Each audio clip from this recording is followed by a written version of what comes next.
नमस्कार, news nation पर Okinawa presents champions की जंग में आपका बहुत बहुत स्वागत है। मैं हूं आपके साथ चिराग सुखीजा, मेरे साथ मौजूद है लक्ष्य शर्मा और रोमिता भी हमारे साथ मौजूद हैं। और आज चेन्नई सुपर किंग्स ने महेंद्र सिंह धोनी के गढ़ यानी कि चेपॉक स्टेडियम चेन्नई में दिल्ली कैपिटल्स को हरा दिया है और एक मजबूत दावेदारी गुजरात टाइटंस के पीछे पीछे पेश कर दी है, वो टॉप 4 में यानी कि प्लेऑफ में क्वालिफाई करने के लिए।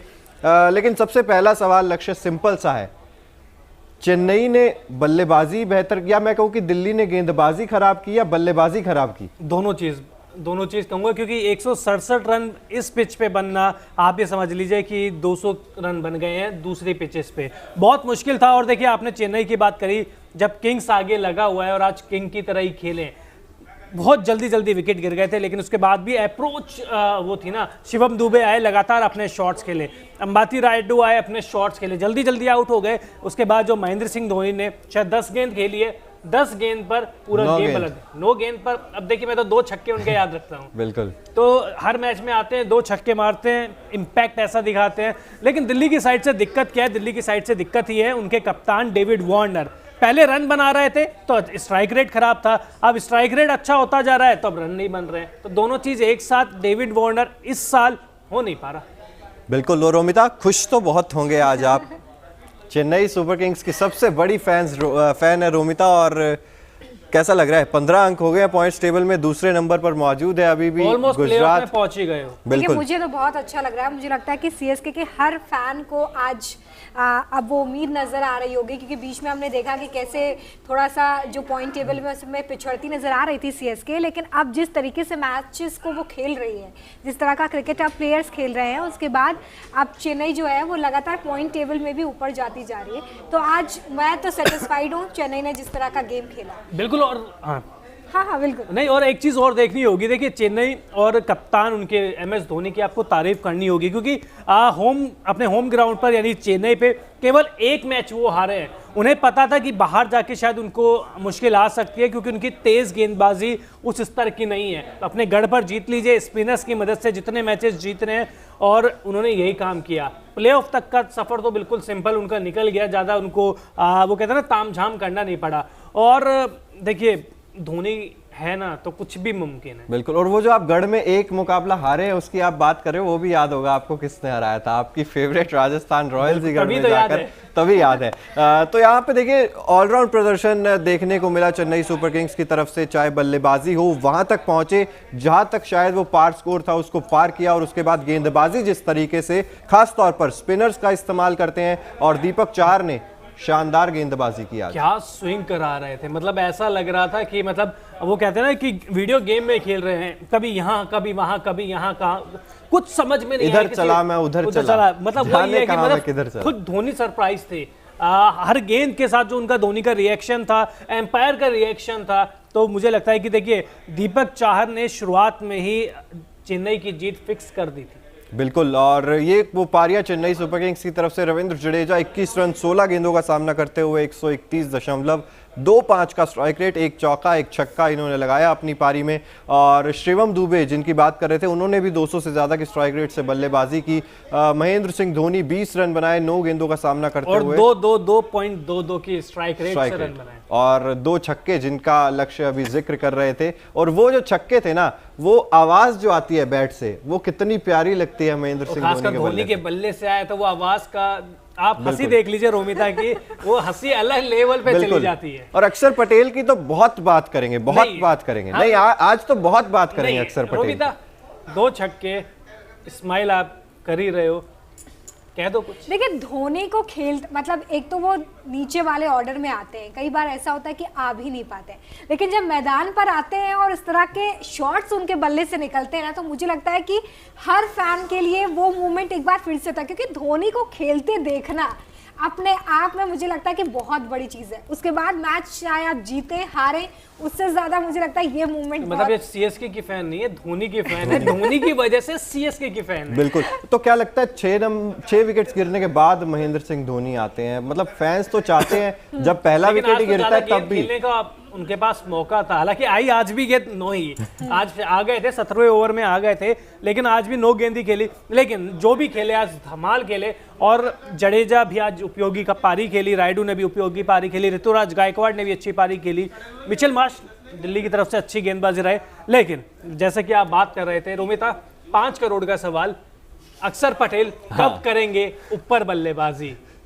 आपकी टीम का जो सबसे इनफॉर्म बल्लेबाज है वो सबसे लेट आता है।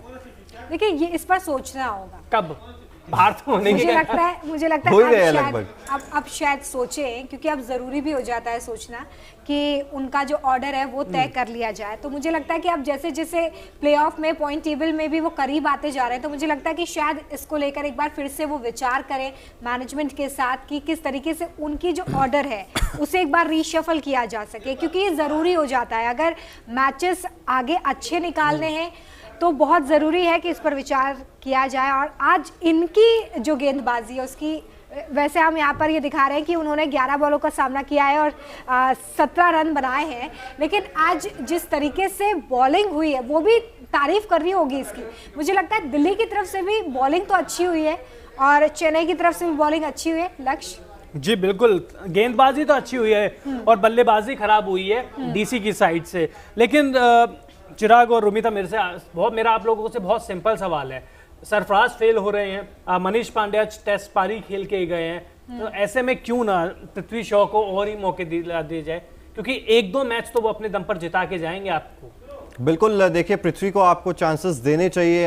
हमने जो एक मुकाबला देखा था जहां पर सपाट विकेट थी, वहां पर भी मुझे लगता है पृथ्वी को और मौके दिए जा सकते थे, लेकिन मौके जब नहीं दिए जा रहे हैं और लगातार हम देख रहे हैं मौका दिया जा रहा है मनीष पांडे को, उतने मौके आप सरफराज खान को भी शायद ज़्यादा दे चुके हैं। तो मुझे लगता है कि आपको थोड़ा सा विचार विमर्श वापस जाने की ज़रूरत है, जहाँ से आपने शुरुआत की थी, थोड़ा बहुत सोचने की ज़रूरत है। लेकिन मनीष पांडे का क्या, इनफॉर्म बल्लेबाज मिचेल मार्श को आउट करवाया, रन आउट कराया, उसके बाद खुद टेस्ट पारी खेलते हुए डीसी को मैच हरा दिया। मेरे को सबसे पहले तो एक बात बता दो, इम्पैक्ट प्लेयर किसके लिए थे? वो डीसी के लिए, सीएसके के लिए? सीएसके के लिए आज तो इम्पैक्ट प्लेयर बन के आए थे, और लगातार देखिए वही चीज का हम जिक्र कर रहे हैं कि वो जो तेज तर्रार पारी की जरूरत होती है, जब मिडिल ओवर्स में आपको रन्स चलाने की जरूरत होती है, वहां पर बिल्कुल स्लो हो जाते हैं मनीष पांडे, जिसकी वजह से दिल्ली फंसती हुई नजर आती है।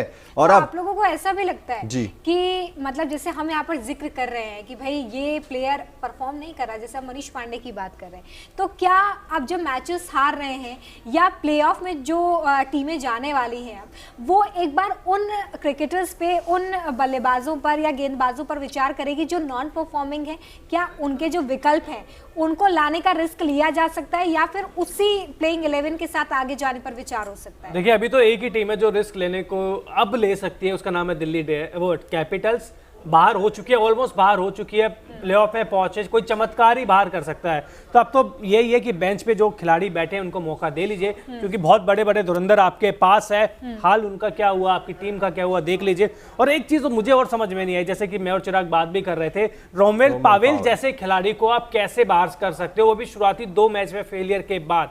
रोसो लगातार स्टार्ट में भी फेल हुए, उनको बाहर कर दिया, उनको दोबारा लाए। रोमेन पावेल के साथ क्या दिक्कत है? क्योंकि अभी हाल ही की बात है कि साउथ अफ्रीका में वेस्ट इंडीज के लिए 2 मैचेस उन्होंने अपने दम पर जिताए हैं। वही तो देखिए समझ में नहीं आ रहा है दिल्ली कैपिटल्स का खेमा कर क्या रहा है। सवाल बहुत सारे हैं, एक सिर्फ रोमेन पावेल का सवाल नहीं है, सिर्फ अक्षर पटेल का सवाल नहीं है, सिर्फ मनीष पांडे का सवाल नहीं है। सवाल दिल्ली कैपिटल्स के खेमे में बहुत सारे हैं, लेकिन जवाब अभी तक एक भी नहीं मिल पा रहा है। और वो जो हम कह रहे हैं ना, मैचेस जिता भी दिए हैं कुछ, जो 4 मैचेस आपने पिछले 5 मुकाबलों में से जीते थे, वो भी किसकी वजह से आपने जीते थे? कुछ अक्षर पटेल ने आपको जिताए, कुछ आपको फिल सॉल्ट ने आपको मुकाबला जिताया, एक मिचेल मार्श ने आपको जिता दिया।